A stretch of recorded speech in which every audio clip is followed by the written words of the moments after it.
তখন আমি জল মুছতে মুছতে মায়ের দিকে এগিয়ে গেলাম। বলতে চাইলাম, মা দেখো, বাবা আমাকে বাড়ি থেকে চলে যেতে বলেছেন। আমার কারণে নাকি বোনের বিয়ে ভেঙে যাওয়ার সম্ভাবনা আছে। তুমিই বলো মা, আমি কি তোমাদের ছেড়ে থাকতে পারবো? কখনো কি থেকেছি? জীবনে একটা রাতও তো তোমাদের ছাড়া কাটাইনি। একটা বছর কিভাবে থাকবো? বাবা কি জানে না আমার যাওয়ার মতো কোনো জায়গা নেই? বাবা কি জানে না আমার কাছে খাওয়ার মতো কোনো টাকা নেই?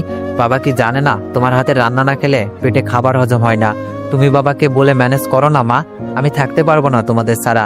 যতটা দিন বাঁচবো তোমাদের মাঝেই আমি বাঁচতে চাই। তোমাদের ছাড়া আমার জীবনটা অপূর্ণ। কিন্তু আমি বলতে পারলাম না। বাবা সেই কথাটা মনে পড়ে গেল। আমি মাকে গিয়ে জড়িয়ে ধরে কাঁদতে লাগলাম। মা তখন বলল, কাঁদছিস কেন? কি হয়েছে আমাকে বল। আমি মায়ের প্রশ্নের জবাবে কিছু বলতে পারলাম না। শুধু বললাম, আমাকে ক্ষমা করে দিও মা। আমি তোমাদের স্বপ্নটা পূরণ করতে পারিনি। আমার জন্য মানুষের কাছে তোমাদেরকে অনেক ছোট হতে হয়েছে। তবে বিশ্বাস করো মা, আমি এমন কিছু করিনি। তোমার ছেলে কি এমন কাজ করতে পারে? তুমিই বলো মা। তুমি তো আমাকে জন্ম দিয়েছ। আমার প্রতি তোমার কি বিশ্বাস নেই বলো? আমি কি এমন কাজ করতে পারি? মা কিছু বলে না। আমিও কথাগুলো বলে চলে আসি। জানি না মা কথাগুলো বিশ্বাস করেছে কিনা, সেটা নিয়ে ভাবছিও না। এখন বিশ্বাস করলেও তো আমি আমার হারানো দিনগুলো আর ফিরে পাবো না। আমার 22 বছরের জীবনে কখনো এভাবে মাকে জড়িয়ে ধরিনি। হয়তো লজ্জা কিংবা সংকোচ, যে কোনো কারণেই হোক না কেন, মাকে কখনো জড়িয়ে ধরা হয়নি। তবে আজ যখন মাকে জড়িয়ে ধরলাম, তখন আমি একটা জিনিস উপলব্ধি করলাম। মাকে জড়িয়ে ধরে কাঁদার মতো সুখ এই পৃথিবীতে আর কিছুই হতে পারে না। আমি যখন মাকে জড়িয়ে ধরে কাঁদছিলাম, তখন মনে হলো আমি পৃথিবীর সবচাইতে বিশুদ্ধ আর পবিত্র মানুষটাকে জড়িয়ে ধরে আছি। এখন প্রায় রাত 12টা বাজে। বাসার সবাই ঘুমিয়ে গেছে। বাবা বলেছিলেন আমি চলে যাওয়ার কথাটা কেউ যেন জানতে না পারে। সেটাই করছি।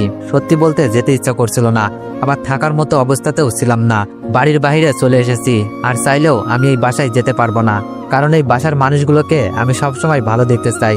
তাদেরকে আমি কোনো সুখ দিতে না পারলেও কোনো দুঃখ দিতে চাই না। তাই বাবার বাধ্য সন্তান হয়ে বাবার কথা মতো বাসা থেকে চলে যাচ্ছি। শেষবারের মতো যখন জানালার দিকে তাকালাম, তখন কাউকেই দেখতে পেলাম না। অথচ আমি আশা করেছিলাম বাবা মা চলে যাওয়াটা দেখবে, শেষবারের মতো আমাকে দেখবে। কিন্তু এমনটা হলো না। ফোনটা আবার হাতে নিলাম। অন্তত কয়েকটা রাত কারো না কারোর বাসায় থাকতে হবে। এত রাতে কার বাসায় যাব, এটা ভাবতেই মনে হলো এত রাতে কাউকে বিরক্ত করা ঠিক হবে না। আজকের রাতটা না হয় ফুটপাতেই কাটাই।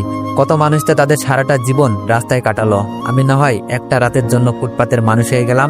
যদিও আমি জানি আমার আর ফুটপাতের মানুষগুলোর মাঝে কোনো পার্থক্য নেই এখন, কারণ তাদের মতো আমারও এখন কোনো আপন মানুষ নেই।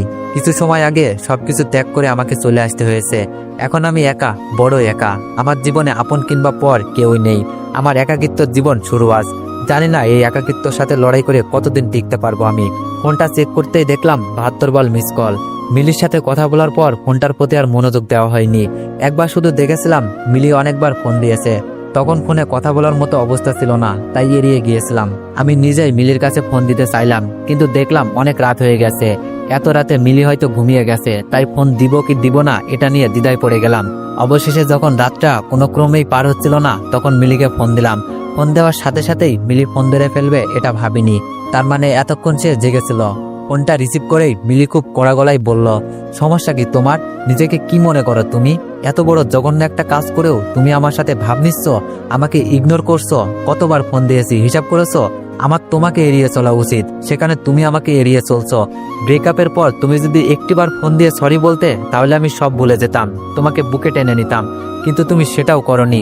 কেন করনি? তোমার ইগোর কারণে, তাই তো? আজ যখন এতদিন পর নিজে থেকে ফোন দিলাম, তখন তুমি আমার ফোন ধরতে চাও না, ফোন কেটে দাও। আমি মিলিকে আমার কষ্টের কথা বলতে চাইলাম আমার নিঃস্ব হওয়ার কথা। তাকে বলতে চাইলাম আমার বাবা আমাকে বাড়ি থেকে 1 বছরের জন্য বের করে দিয়েছে। 1 বছরের জন্য না, সব সময়ের জন্য। কারণ আমি হয়তো আর ওই বাড়িতে কোনোদিন পা রাখবো না। কিন্তু বললাম না, আমার কষ্টের কথা কাউকে জানাতে চাই না আমি। আর মিলি আমার এখন কেউ না। তাকে বললে হয়তো সে মজা নিবে। সুখের কথা মানুষকে বলা যায়, মানুষের সাথে শেয়ার করা যায়, কিন্তু দুঃখের কথা কাউকে বলতে নেই, তাহলে মানুষ মজা নিবে। আমি আমার দুঃখটা শুধু আমার মাঝেই লুকিয়ে রাখতে চাই, কাউকে বলতে চাই না।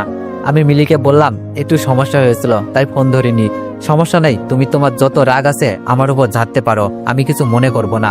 তবে তোমার কাছে আমার একটাই অনুরোধ, আমার উপর কোনো অভিযোগ রেখো না।